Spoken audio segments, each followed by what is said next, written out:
This podcast is sponsored by nobody. Hey dudes, welcome to Splat from the Past, the only 80s themed horror and sci-fi show where things can get totally radical. Now today I will be talking to Valerie Breiman. Valerie played Megan in the 1988 cult classic Casual Sex. I reached out to Valerie 2 years ago for the 35th anniversary of Casual Sex, and she finally got the DM last week. And we're going to talk about that movie. She was also in Dangerous Curves, another cult classic. She got into writing and directing. She co-wrote and directed Going Overboard, which was Adam Sandler's first star vehicle before Saturday Night Live, when he was just doing stand-up in LA in the early years. She directed his first star vehicle. And she also directed the cult classic Bikini Squad, Love and Sex, Overnight, and lots of other things that she's been involved in. And we're going to talk about a lot of that stuff today. I noticed that a lot of her work has to do with the themes of sexuality and relationships. So since it's Sexy May and it's, my kinky month, I'm going to get into some of that with her. And I'm just looking forward to this conversation. It's going to be exciting. Happy Mother's Day, everybody. Spend time with your mothers as much as you can. You only have one. Well, some have several. Nevertheless, spend time with them as much as possible. So, yeah, here is my interview with Valerie Breiman.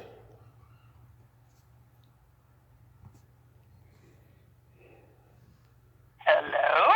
Hey, Valerie, welcome to the show. How are you today? I'm great. Tommy, nice to meet you. Yes, you too. This is such a great honor. Thanks for finally coming on. It's such a trip that you finally got my message last week. How long ago did you send it? About 2 years ago when Casual Sex Oh, turned 35. holy moly. Well, it's Hollywood, right? Yeah, better late than never. That's right. So, going back in time, I was reading that your mom made children's TV shows and she introduced you to cinema early on. So, did you begin modeling and acting early on? Yeah, it was sort of my mom really just took me to a ton of movies when I was growing up in, the 70s and early 80s. And so she just loved movies. So she took me to The Exorcist when I was like 10 years old, which of course is something you should never do as a Yeah. child. But she took me to all these kind of adult kind of movies. So it just sort of planted in my head early to do something with that. But she was a very strong, great person and was very good at just being very supportive of being creative and that kind of thing. So, That's um, wonderful. So, did you get involved in school plays and community theater and all of that? not really. It started as a model. I wasn't even going in any of that direction. I started in journalism in college, Right. and then I just sort of realized I went from kind of a really horse-faced sort of dorky kid to somehow being noticed for being a cute young girl. So I sort of fell into this whole modeling thing, and that sort of started things out. And I modeled in San Francisco, and then I got some opportunities. I lived in Paris for like a year, and then Japan. I even modeled in Korea, which was very cool. And so that sort of started things, and then I moved to LA and just thought, oh, I'll just start talking on camera instead of just getting pictures taken. So it's been a little bit of a journey at that point. So So, you're born and raised in San Francisco? yeah, mostly we moved a ton. My mom liked to move, so I probably went to 11 schools growing up. Wow. I'm, bo- Very military-like, but no military involved. I'm born and raised in San Mateo. So, you, Oh, you probably remember when Bob Wilkins was hosting Creature Features. yes, as a Yeah. matter of fact, weirdly enough. The guy that replaced him, John Stanley, I've had him on the podcast twice and I've met him a couple times in person. That's And cool. yeah, it was long gone by the time I came around, but like I've always respected it. It was a part Great. of Bay Area history. Oh, yeah. So what shows did your mom do? Well, my mom actually did sort of like, she mostly was a very hard-working mom of 5, so she supported us all on her own. And so the kids stuff that she did way, way back was kind of, I don't know, public access kind of stuff, you know, but just sort of wanted to give opportunities to kids who didn't, who were struggling. Mm-hmm. So she, it was all very just super sweet and local, and we lived in Santa Barbara for a brief period, and that's where she did that. But I know you've got some kind of bio or something from the internet, and I'm from IMDb, which a lot of people have seen, and so I'm not really sure how whoever wrote that got all that information, but it's kind of interesting. Yeah, wow. So when you started modeling and you're like, going to Paris and Japan and all those places, did you enjoy it? Yeah, it always was a crazy fluke that people considered me attractive because, as a kid, when you're kind of called horse face and all this, you just sort of go, okay, this is cool, I'll do this. So it was a super great, fun way to see the world, and I was always considered short. I'm 5'7", which of course I think that's a little tiny bit above average, but I felt extremely short compared to all the models that were what I like to call the real models. But I was able to sort of still get away with stuff being not super tall. But it wasn't going to last, and I certainly enjoyed every minute of it when I could, and I knew it would, it would end. But I thought acting would be fun. But I never really set out to be an actress. I actually set out to be a filmmaker, and my goal was, I'll just go to LA and I'll get acting jobs to make a living, and then be a filmmaker, which was, of course, completely naive and not what usually happens. But because I didn't know that, I just sort of got acting work. So it was kind of an interesting journey. Yeah, what drew you to journalism? Oh, journalism was, I was a writer, so I just thought it would be a great way to, either travel. I was thinking of photojournalism as well, because I was also sort of on the artistic thing. But I just immediately felt it was intrusive and weird, and the longer I was I think I went in almost 3 years, and then I just said, screw it, I'm just going to LA. So I didn't make it all the way, and I just decided that wasn't for me. But I knew I wanted to write movies, because movies were the thing I cared about the most. So. Yeah. Did you write for the school paper, and were you the kind of kid who liked to ask questions and all of that? Yeah, that was definitely part of it all. I remember, and also going in and taking the pictures for the stories and that kind of thing. I did a College of Mortuary Science piece when I was in college, and just thought, this could be fun if it was just those kinds of people stories. Those were the most interesting. But sort of intruding on people or just doing regular old reporting on stuff going on in the world. Not in the world, because there it was like city council kind of things. I'm like, that's not my thing. Yeah, no. That can hold me. Yeah, no political stuff. Yeah. Yeah. So when you started doing theater, was it was in college? Did you have any classmates that went on to become successful in acting? Oh yeah, it's weird. When I was first starting, I went to in San Francisco, the American Conservatory Theater. Oh, I know a lot of people who went there. Yeah. Yeah, I did the young version first, and there was it was all young, so my mom enrolled me in that. So I did plays there, and my scene partner was this really deep-voiced, hairy-chested kid. He was 14, but at the time he went by Nick Coppola. Oh yeah. He changed it to Nick Cage, of course, as we know, and he was my scene partner. He was incredibly talented. I remember. When I first moved to LA, we ran into each other a bunch of times. So we're like, oh, yeah, hey, we came here. But so there were some fun things like that. A lot of people from Young Conservatory went on to do stuff. Oh yeah. And I think Cynthia Stevenson was a really talented actress. Yeah. She's really funny. It was an adventure. So did some plays, kind of hung around in that world. And then just decided after all the modeling stuff just to come to LA and start collecting screenplays and teaching myself how to write. Were you there when Joy Carlin was teaching? I don't know. No, wait. When who? What? Joy Carlin. Uh, Yeah, she's like why am I blanking? she's like one of the early members of Second City when they were the Compass Players. Okay.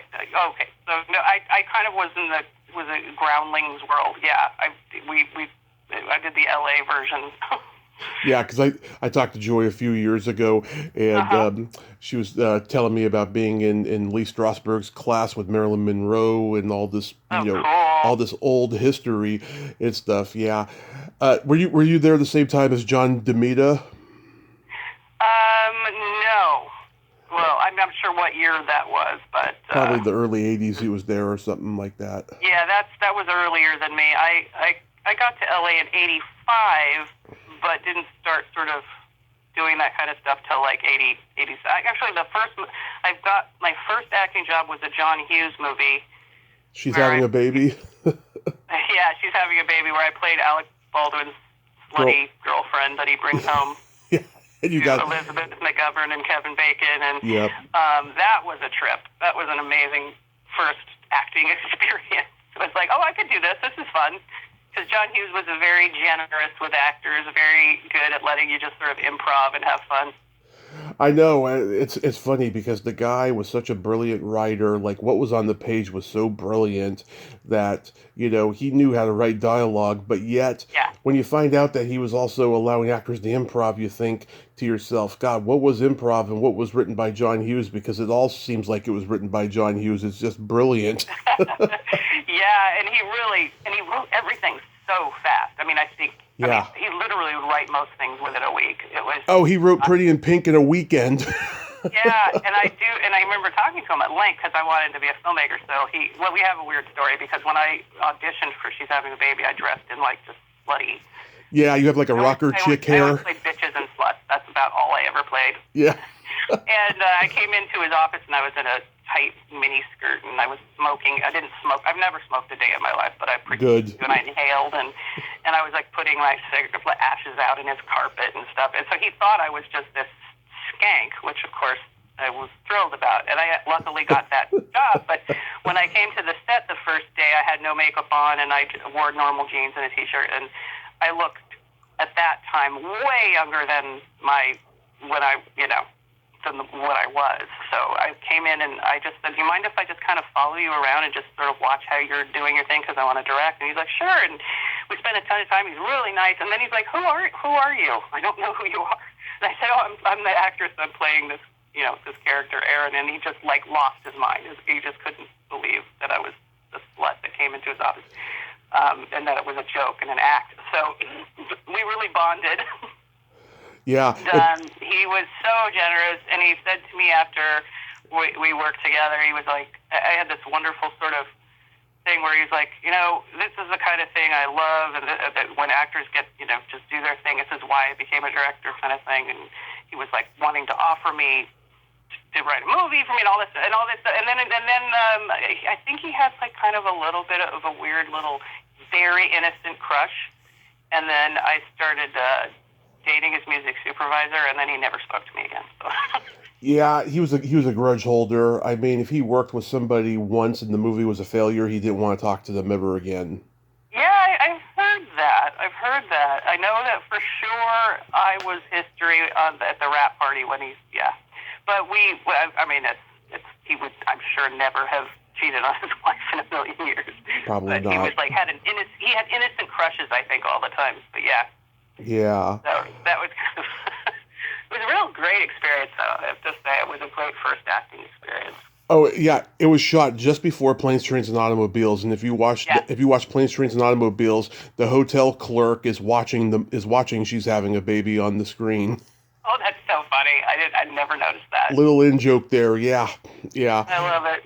What was his favorite? It was his most personal movie. It was the first really personal movie that he had written. Yeah. He's having a baby because of his own life, and it was, I think, one of his biggest bombs. Pretty sure. It was, but it's Kevin Smith's favorite John Hughes movie. Is it? Yeah. He's got good taste. Yeah. I love it. Well, that was sort of the first sort of experience. And it also made me know I wanted to direct movies too, because it was just so much fun. Now, did you get cast in Casual Sex because you were taking classes at the Groundlings? Weirdly, no, had nothing to do with it. I was in the Groundlings, and Mindy Sterling was my teacher. I think one of my teachers there. I've had Mindy on. Yeah. What's that? I've had Mindy on. Yeah, she was great. She was kind of on the fence because I did a lot of different characters that she thought, she was just never. She wasn't wild about my skills. So when I just like, okay, but when I got that movie, I trying to really vindicate it because it was like, okay, well, I got Casual Sex, so that came out of it. So it was, but yeah, it was a crazy time. I was working at the Roxy as a cocktail waitress. Wow, were you there when Sam Kinison shot his special there? When who? Sam Kinison. He shot his first HBO special there. I didn't know. No, I'm sure it was probably right around then. I imagine since, I guess, Casual Sex was 88 or 87 is when we shot. 87, yeah. So, yeah, it was probably right around then. God, I don't know. Is it? God, I just get so confused about where in the 80s I was for what thing. Yeah. But, yeah, I was working as a cocktail waitress there for like a week. And then I got Casual Sex, so I was like, I'm out of here. It was a hellscape. Yeah. When I talked to Wendy Goldman years ago, she told me her and Judy Toll developed Casual Sex as a play at the Groundlings, and Ivan Reitman was a close friend she knew from Second City and National Lampoon, and he thought it would be a great movie to make. Now she told me, I think this would have been a much better idea. She said it was going to be a musical, but Universal did not want to do a musical in 1987, 88. That makes sense. That makes perfect sense. They did a great job on that script. That was a super funny. I never saw the actual thing it was based on, but she was very funny. So she really, it was such a fun script, and God, I just can't believe it was that many years ago. It's insane. Yeah. Only Polaroids from the set. I gotta find these things. Well, you're like the mystery girl of that resort. You go up to Leah and tell her you want her to switch so you don't get paired up with Dice again. And you had that 80s lion mane of hair, and like we see you throughout the movie, but like that's like the only time you really talk. And your name is Megan. I know I think it had been a bigger role to begin with. But it was very limited. I was doing a lot of slutty dancing and flirting and jumping around in ridiculous aerobics outfits and that kind of thing. TNA was, I did a lot of TNA. Hey, and I remember Genevieve, who was the director, Ivan Reitman's wife, said to me in her French accent, she's like, one day you're going to look at this and just go, oh, I used to be so beautiful. That's nice. I look forward to that. But it was a trip. It was fun. Ivan Reitman I worked with him later as a writer and a director. So it was we almost did 2 movies, but we never ended up getting them done. But it was kind of a funny evolution. Yeah, Leah was the first celebrity I ever met at a Comic-Con back in 2016. She was so sweet, and like she gave me a hug and everything. It was during a photo op. I told her, she's one of my favorite actresses ever, and it was really surreal. I got the photo op with me and my friend and her like by my bed still because that's so sweet. It was a great moment. Yeah. Yeah, she was a very sweet person to work with too. I remember, there was, I think Sandra Bernhardt was in that movie. I think, and... was she in that? Pretty sure she was. She may have been cut out. Yeah, she was probably cut out. Yeah, she wasn't very nice to her, but, those were the 80s. I remember she was kind of picking on her Well, Victoria Jackson was on Saturday Night Live at that time, and now she's under fire for being a right winger and all of that and stuff. And she was back then, I mean, she was open about being a Christian in interviews, and people were like, "Why are you doing this movie if you're a Christian?" You know? I don't know. I just felt like it. Yeah. Yeah, she's definitely was. Yeah, she was. Yeah. It's funny. I never would have seen what was coming, but hey, to each their own. Yeah, I mean, she's hilarious. I mean, she's really, really funny with that little voice, you know. Mhm. I think that a lot of, in my experience, women with little voices are the smartest, funniest, most well-read women in the world. Well, you haven't met them all, Yeah. but some of them, yes, I'm sure that's true. We just.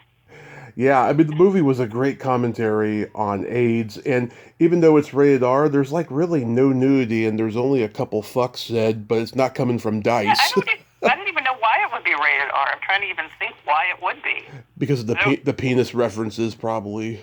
Oh yeah, I guess so. I have literally not seen it since we made it, so no clue.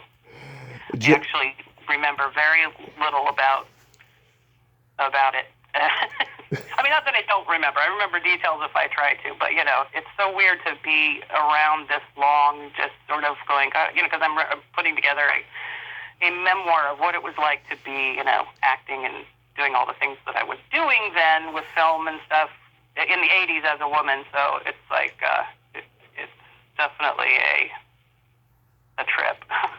That's awesome. Yeah, Bruce Abbott's in the movie. I met him once at a convention. He was very nice. Mm-hmm. Jerry Levine, oh my God. I mean, he played Styles in Teen Wolf. I don't know how he didn't become a huge star from that movie because he's so good. He is. I know. He was so adorable, too. He's just such an adorable presence. He went to college with Jason Alexander and a friend of mine, Julia Montgomery from Revenge of the Nerds. They all went to the same college.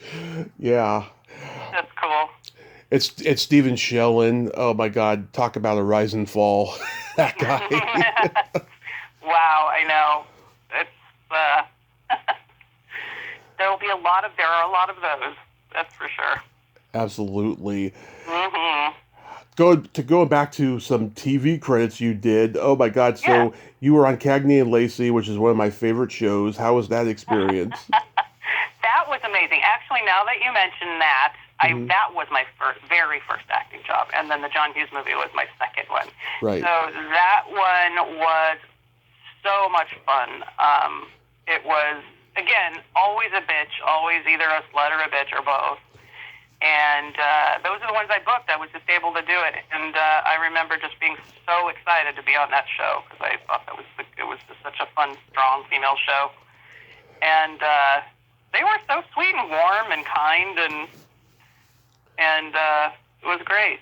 I think I was head of a sorority, and I was hazing sort of a hazing that killed a girl. I don't know, it was great. It was a hazing episode. Yeah, I talked to Sharon Gless a few years ago, and I've got her husband who created and produced the show, Barney Rosenzweig. He's coming on next week, and I'm pretty happy about that. Yeah, that's great.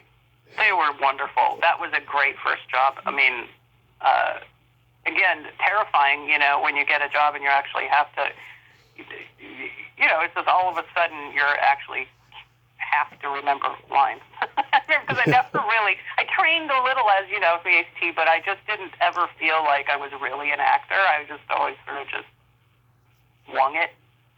But, that was really fun. Next, you did Valerie, which became the Hogan Family. Yeah, that was also. It's weird. I have all these weird claim to fame acting things because that one was the first time I was the first person to ever say the word condom on primetime TV. It was the condom episode where Jason Bateman got condoms so that he and I could, fool around. Yeah. And that again was all very racy at the time. I can't remember. That was definitely the 80s. I just don't remember what year that one was. That was 86. Oh, so that was really early too. Yeah. Yeah. So again, to be able to have been the first to say condom on primetime, I'm very proud of it. Not really. I was on YouTube. But, I saw your clip of your segment on the It's Gary Shandling show, oh yeah, yep, the Love yep, Connection parody. yep. That was super funny. It's funny. The writer on that, it was oh God, here I am forgetting names. Oh my Lord. Did you say writer or director? I'm sorry. Um, Bill and Ted's Excellent Adventure. Oh, Ed Solomon Ed and Chris Solomon, thank you. Matheson. I don't know. Yeah. Sorry, Ed. Sorry, Ed. Terrible with names now, but yeah, Ed had actually written that episode, I think, with his partner, and called me back in the '80s and said, "Just wanted to let you know we really enjoyed your 2 seconds on that on the Love Connection." That's what it was. I actually just went to the Love Connection place where they just put you on video for that. Yeah, that was so funny. Like you're a horse trainer or something, and Yeah. that wasn't good enough for him. So then, he goes for Jennifer Tilly, Yes. another little voiced girl. Yes, that's right. Jennifer Tilly. I don't know. I used to be able to do a good Jennifer Tilly. I can't anymore. Yeah. But yeah, that was a fun show. And I did one of my more favorite weird shows that I did was Dolly Parton's Oh yeah, variety show. I remember that. I think. Did you see that one? I don't know if it's even seeable. I don't know if I saw yours because it was a long time ago. I haven't seen it since, but I remember my mom and I used to watch that show. She was great. She was probably the first and like real star, like where I thought this person. Now I see why this. When you see somebody like that in person, Yeah. what it is that's sort of magic about them. She just had that quality, and so I came in as like I pretended. I always lied in audition and just pretended I was the character. So I pretended to be from the South. So I just did a Southern accent, terrible one, of course. And she was in the audition. I remember just pretending to be from somewhere near where she was. She was like, "Oh, that's great." Then I told her what she told me. I had the job in the room, and then I said, "Okay, I lied. I'm not really from the South." But she sang a little song. The idea of Dolly Parton singing a little song as a truck stop waitress to a little teen girl who wants to go to Hollywood, and she sends me off with a truck driver, and I'm thinking, geez, that's innocent. But it was super fun working with her. She was so tiny. Yeah, I saw a little bit of the documentary about her, and I was like, God, why did she have to have work done on her face? She used to be so adorable. Mm-hmm. She still was, but even with all the work that she so openly accepts, she just sort of owns it, which is great. Absolutely. I love Dangerous Curves. HBO used to play it a lot when I was a kid. It's so funny. How was that experience? I totally forgot Dangerous Curves. That was super fun. I mean, the cast was super fun. It was Tate Donovan and Danielle Von Zernick, who I've stayed in touch with. Grant Heslov. Grant Heslov, who played we played boyfriend girlfriend, and he was. I love following how his career went. That's pretty amazing.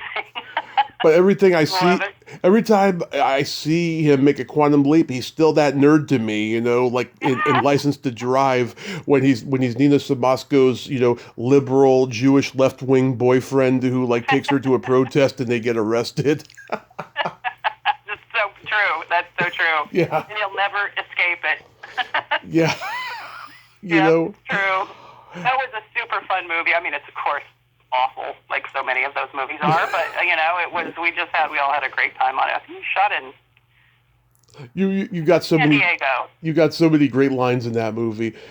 You want some whiskey, it makes your tits grow and it makes them hairy too.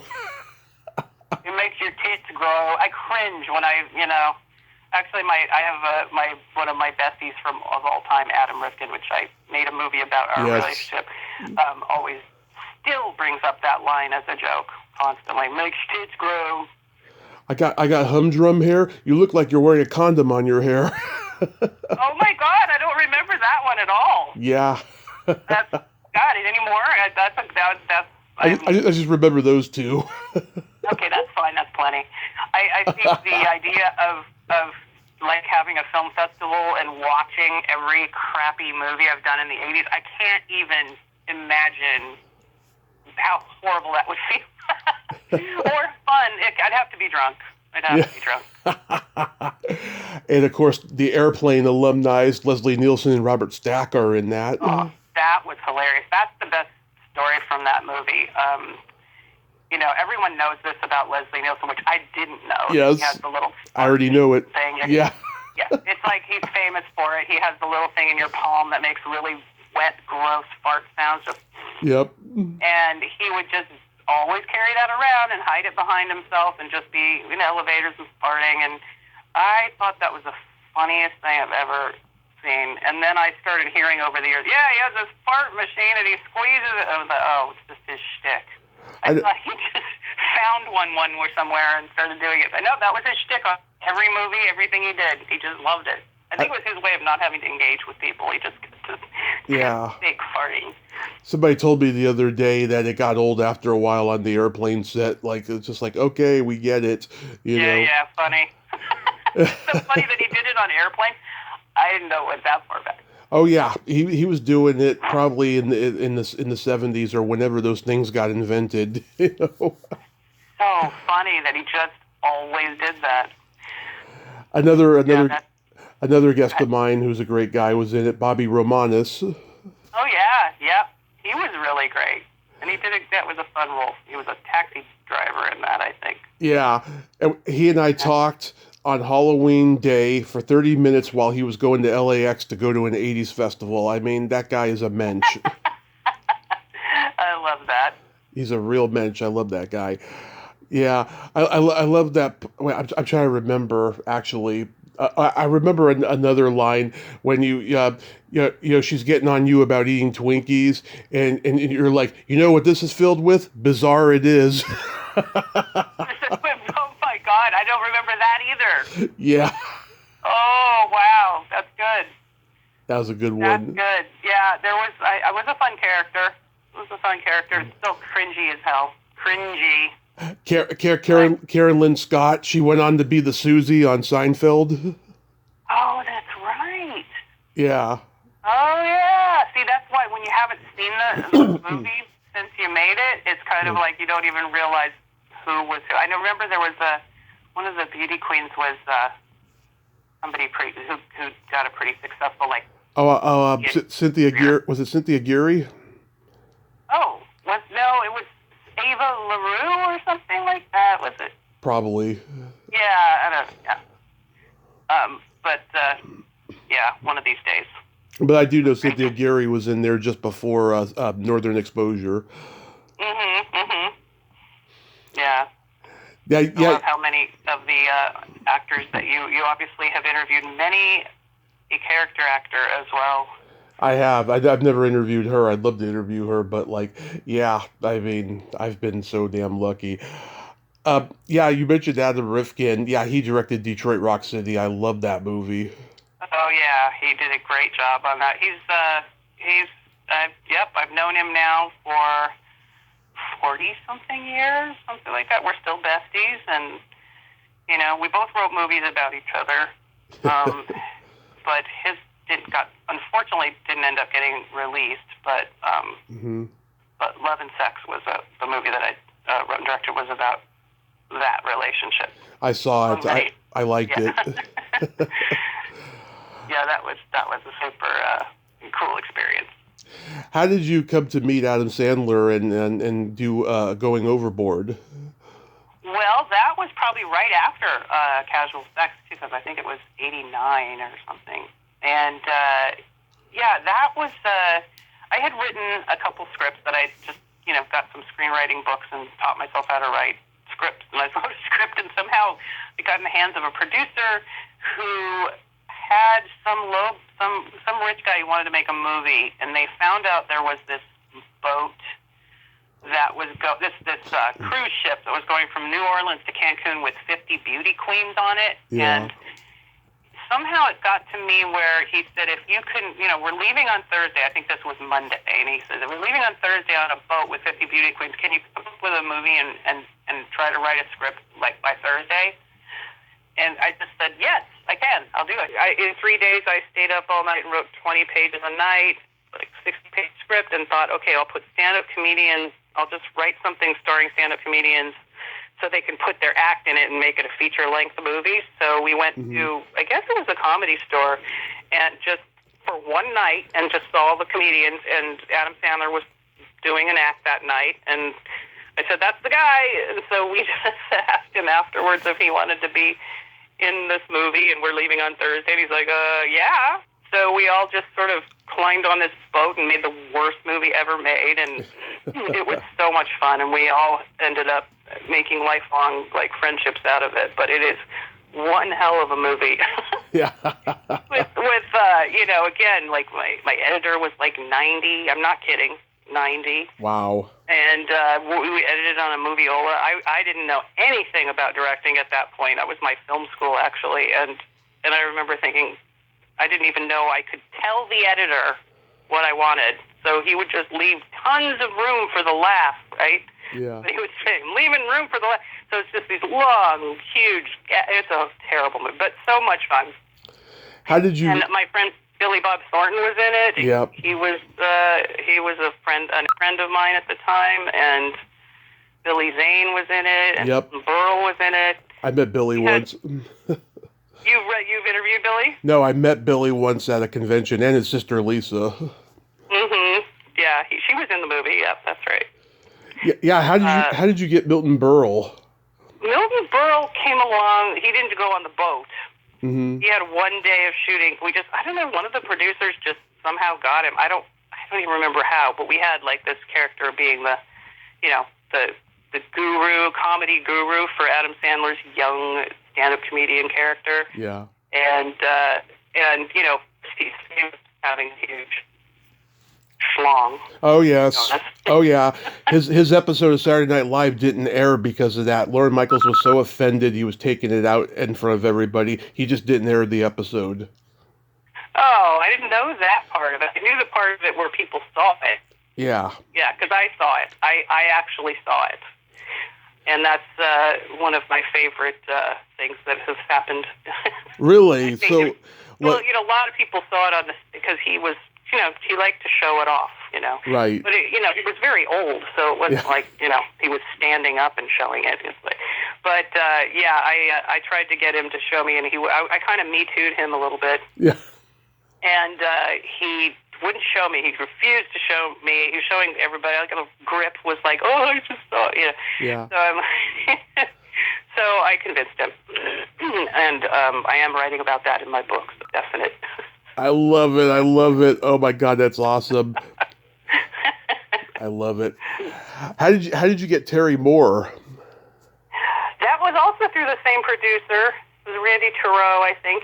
He got Milton Berle, and he got her. I don't remember the circumstances, but again, we had literally I think we had 2 days of shooting, so we shot on land, and we shot Milton, we shot Terry, and then we shot what's his name that played General Noriega. Burt Young? Burt Young, thank you. I don't know why I'm blanking on it. It's been too long since I've thought of these people, so it's like I'm having to dig deep. But yeah, Burt Young was wow. That was fascinating. Yeah. Oh my God, that's awesome. Yeah, I was asking about Terry because I know her son Grant Kramer. He's been on the show, and he was going to get me an interview with her during the pandemic, and then I never heard back, unfortunately. I hope her health's still good at least. But yeah. That's so awesome. Yeah, I mean, there's gags in that movie I see, and I go, yeah, Sandler has done stuff like that in his successful films. Like, he's imagining that everyone's making fun of him and shit. He did that in The Water Boy and stuff like that. Yeah. It's funny because I've run into him I've play poker, so I've sometimes seen him at little charity poker tournaments and stuff like that. But right. He was such an absolute mensch, and I've never seen him mention it before, and then just this year, I think this year, on Joe Rogan, asked Yes. him about. Did you see that? I saw it. Yeah, I was like, wow, I can't believe he's mentioning going overboard. I couldn't believe it either. And not only did he mentioned it with glowing, sweet memories. Like he remembers how exciting it was as a young kid to be asked to be in this movie. He spoke of it so kindly and sweetly. I was like, wow, that's pretty great. That's pretty great. I have found that there are big stars out there who will mention, the first or early movies that was god awful because they did enjoy the experience, even though, it didn't turn out the way that they thought it would, Yeah. For years, nobody wanted to reach out to John Goodman and talk about Revenge of the Nerds, but he was on, I'm trying to remember, I think it was Howard Stern or something about 10 years ago or so. And they asked him, they said, "Are you embarrassed by Revenge of the Nerds?" He's like, "Not at all. I had a blast making that movie." And, my friend Julia Montgomery has said, they all did cocaine in this hotel room and everything. It was a lot of fun, I love it. Yeah, it's funny because, enough time goes by and enough success happens and it's all okay, but until that happens, it's not okay. Yeah. You actually have to have something that you're proud of in order to enjoy that. But yeah, it was kind of, I don't know. Well, again, nobody expected it to be good. It was like, to try to make a movie, literally we shot the whole film in 6 days. And it was written in 3 days. So it's like, the fact that it was even coherent is a miracle. Yeah. So, the fact that you could even tell what's happening. And I think if I'd had real editing, it could have been kind of bearable. It's the fact that it just is a mess, It just needed to be kind of tightened up and fun, and everybody was kind of silly in it. It wasn't... Yeah. It could have been so much better if it was actually truly edited. But, either way, it still was going to stink. Yeah. And then no way around that, but... And then next you do Bikini Squad. Yeah, Bikini Squad was a sort of, again, my own version of a TNA, making a TNA movie. I just, that was what I was allowed to do. So yeah, that was I think a 2-week shoot, something like that, maybe 3 weeks, but probably 2. Wow. But that did really well for the person who, I think for the financier, I think they did really well with that movie. I never did. But. Yeah, because the VHS market was huge, and like these kind of movies would sell at Blockbuster like big. Yeah. But that one did, very well for 1 or 2 people. But yeah. Yeah, Julie Strain in there. God, that was sad with her passing. Oh, so sad, and she was such a fun person, and she was very bright and totally gorgeous. I mean, absolutely gorgeous woman. Totally owned what she did. Owned her stuff, and was I felt very bad what happened to her, but it was a very trippy movie. I'm trying to think we had nobody really famous in it. Adam played a character in it, I think. Mm-hmm. Yeah, he also played a character in Shecky.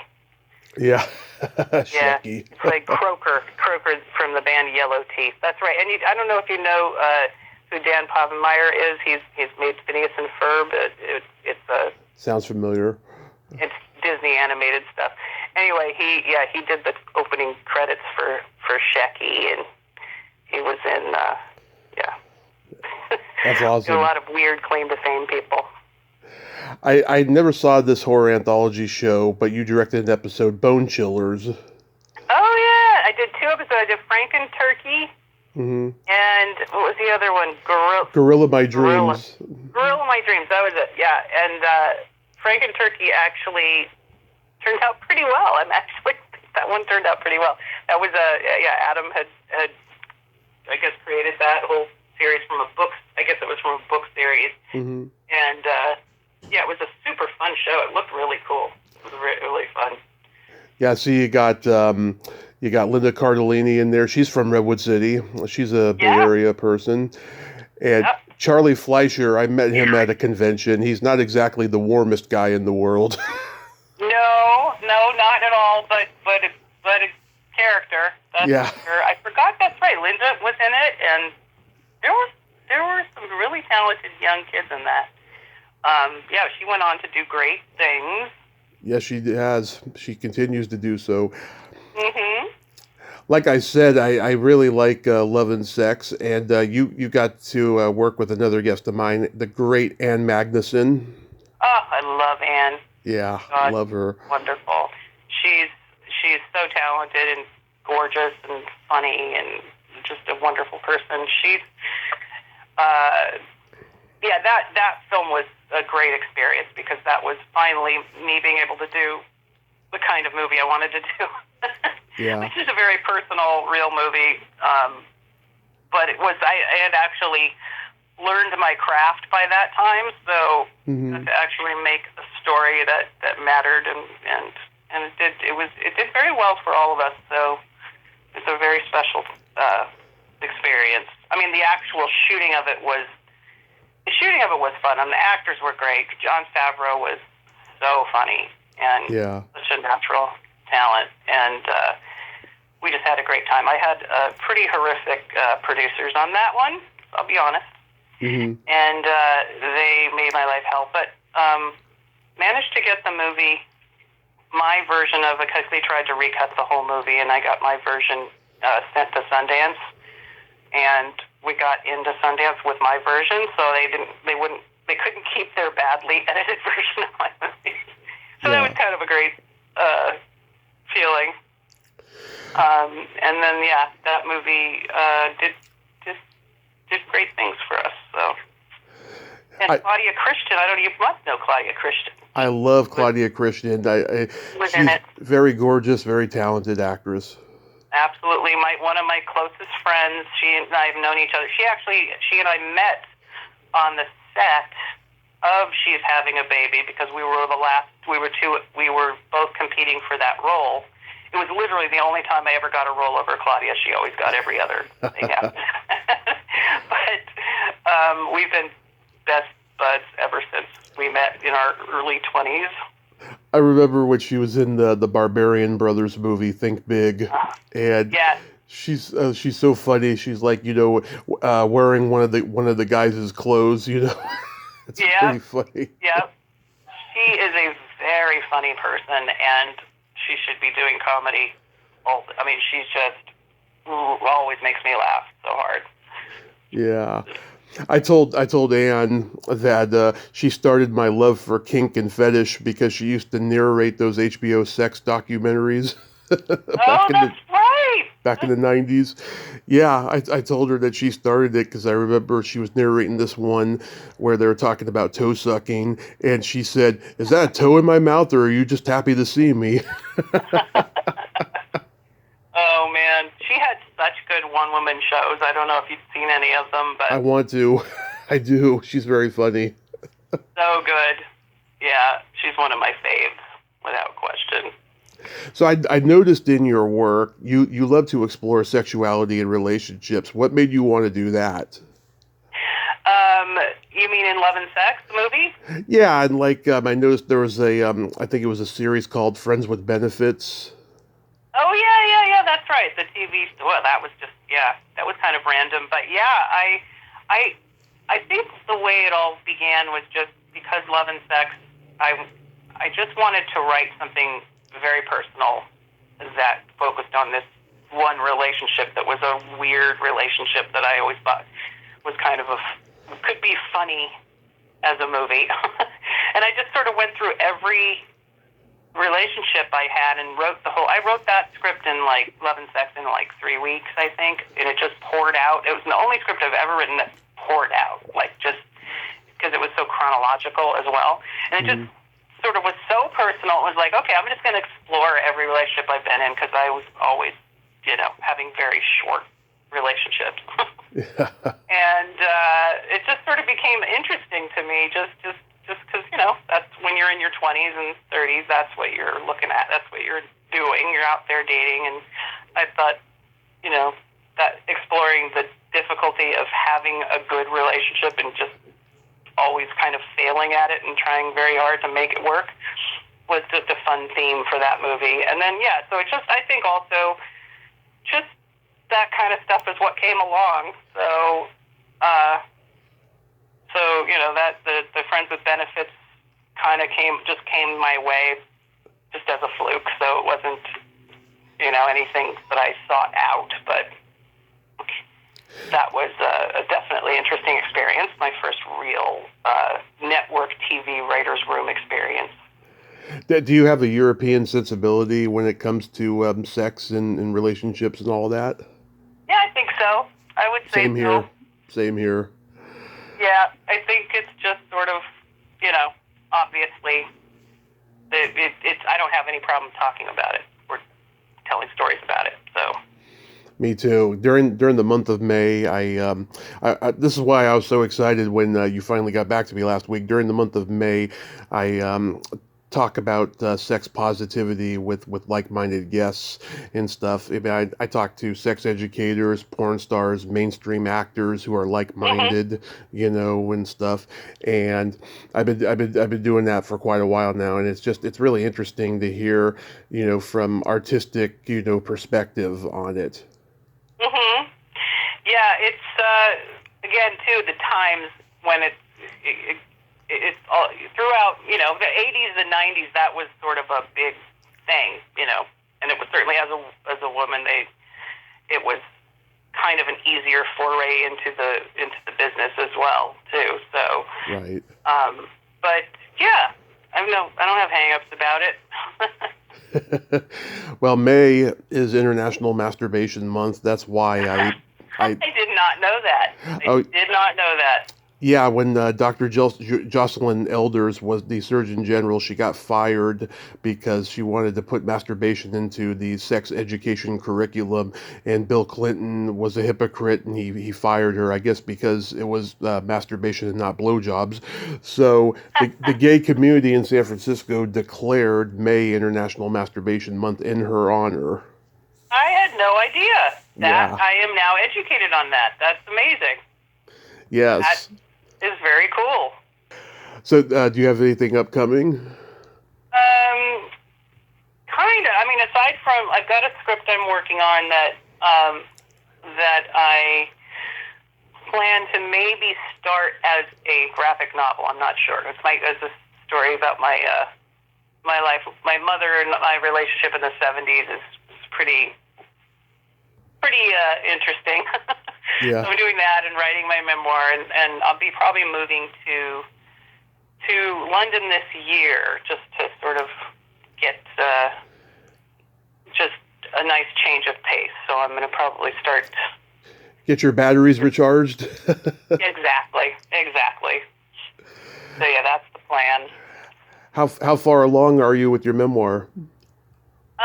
More than halfway through. Mm-hmm. And the last number of years, I've written kids animation. I don't know if for Disney I've been writing cartoons quite a while now.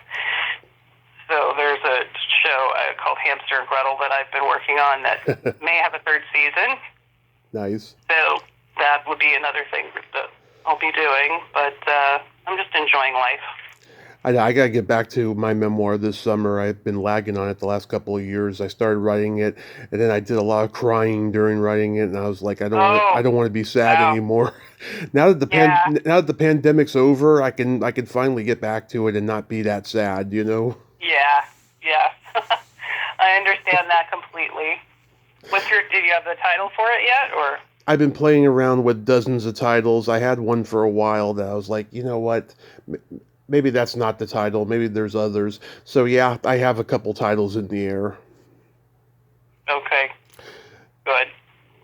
So we got to play my secret silly game. This is a series of silly slumber party questions. It's not win or lose. It's just pure fun.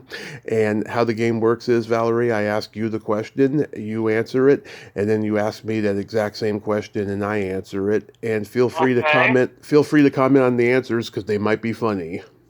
Okay. Valerie, are you ticklish? Yes. Are you ticklish? Oh, yes. But if you tickle me without warning, though, I might hit you in the groin. That's weird. Yeah, well, I don't mind being tickled, but if I just do it out of reflex, if you tickle me without warning, I might hit you. That's dangerous. Yep. Is your belly button an innie or an outie? Innie. What's yours? It is also an innie. Mm-hmm. What color are your toenails painted? They aren't. Okay. Yours? Mine are still Easter egg blue green left over from April for Easter. I've been lagging on changing the color. I do it month to month. Uh-huh. What would you say is your best personality trait? Tolerant. That's a good one. What about yours? I have empathy and I have no filter. Okay. That's good. In that order. I'm a Gemini. If you could have anything named after you, what would it be? Oh, wow. A car. I'll take a car. Yeah, that's a good one. Yeah, how about you? A vibrator. I would call it the Tommy Chatsy. Very good. And then my favorite question, is there a stinky smell that just makes you gag? Ugh, all of them. I can't give you a specific. Cheese. No, I don't know. What about you? Yeah, feet have to be clean in order to get my attention, and farts are really bad. Yeah, especially depending on who's doing it. Yeah. They can't all be like Leslie Nielsen with his machine. That's right. That's right. Valerie, thank you so much for coming on today. Oh, I hope you have a happy Mother's Day today, and be safe out there. I will, and thank you so much, Tommy. You have a great time. Thank you so much. You too, and have fun in London. Okay, thank you. Yep. Bye-bye. Bye-bye. Well, there you have it. Valerie Breiman, ain't she a sweetheart? Oh my God, that was a great conversation. I enjoyed every minute of that. And it's always nice to talk to fun, open-minded people at all times. I enjoyed talking with her today. Well, until next time, this is Tommy Throwback Kovac saying, there's no shame in living in the past because the present sucks. Later, dudes.